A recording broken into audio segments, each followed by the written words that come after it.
Good morning students of class 9. Today we are going to actually finish the first chapter, okay?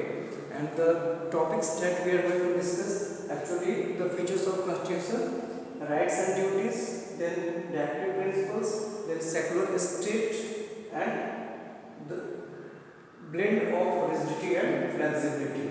So the four features we are going to discuss today, and in this way our first chapter will be just completed. Yes. So fundamental rights, we all know that the constitution has drafted us six fundamental rights. Yes.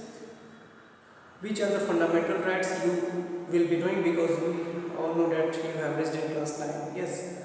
What we will discuss today, that why we are provided rights. So rights actually make us human.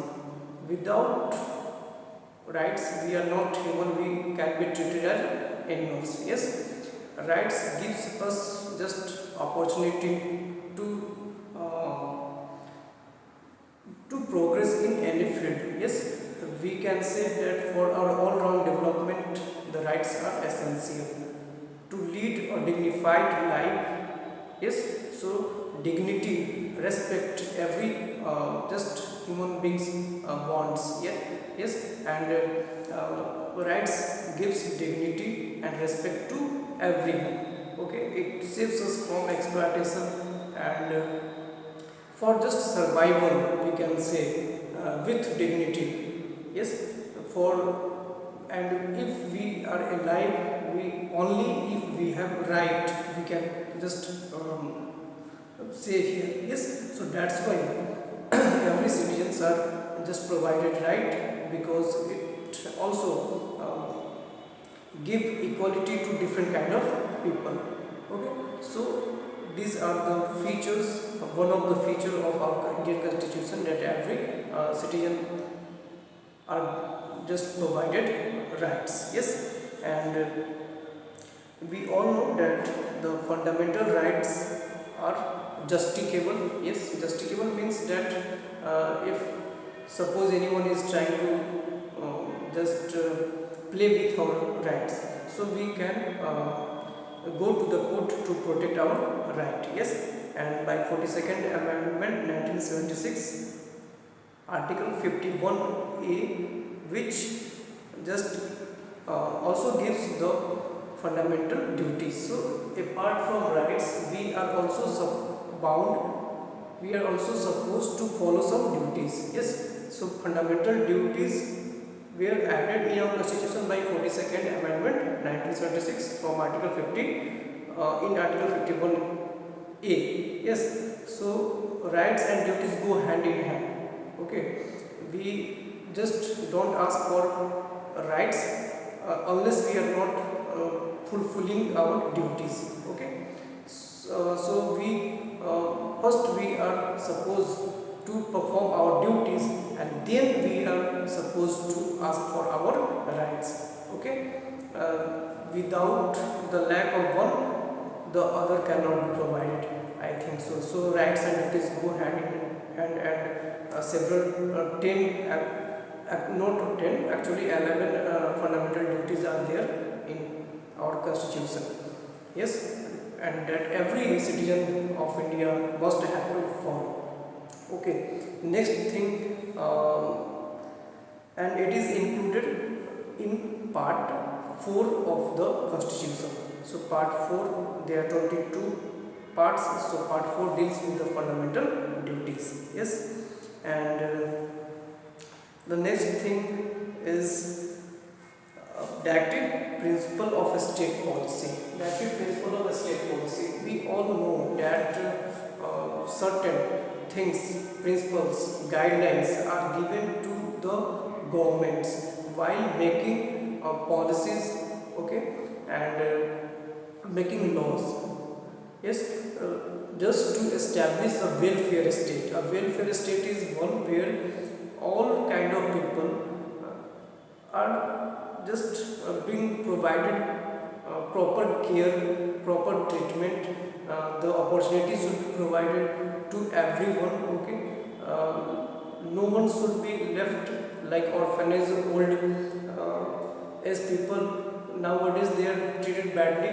Okay, so there should be arrangement to look after these kind of people also. Yes, and the weaker sections, the minorities should also be protected. So while implementing, while making policies and laws, the governments must have to follow these principles, the guidelines which are just mentioned in the active principle of state policy, and we all know that it has been taken from the Constitution of Ireland. Yes, so to establish a welfare state, but it is not justifiable like fundamental rights. If the government uh, is not following this, we cannot question over them, we cannot go against it against to the court. So this is not justifiable. This is the difference between fundamental rights and directive principles. Next thing is secular state. We all know that our India is just secular.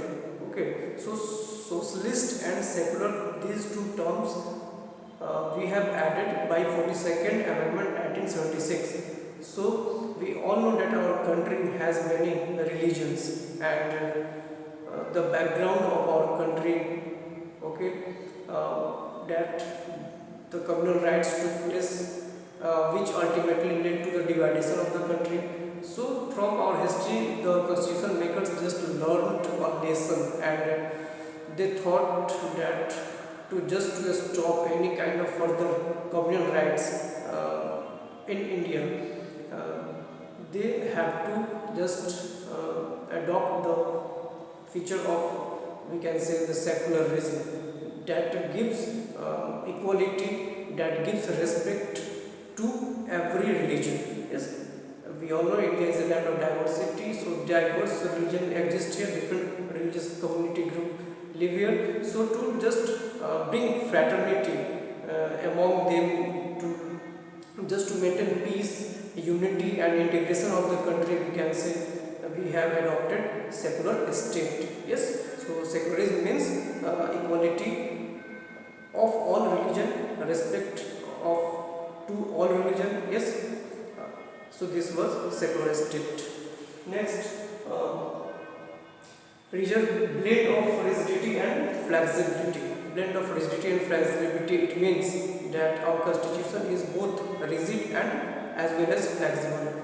Rigid, it means there are some laws which need a special majority for its formulation. Yes, like we can say some of the laws require two-third majority, some of the laws require two-third majority plus consent of more than 50% states, and some laws are just changed with simple majority.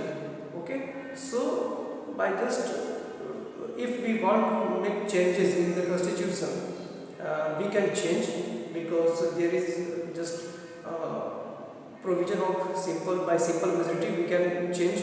Yes, and to some rules, if we want to make some changes in some rules, we can, but we need two-third special majority.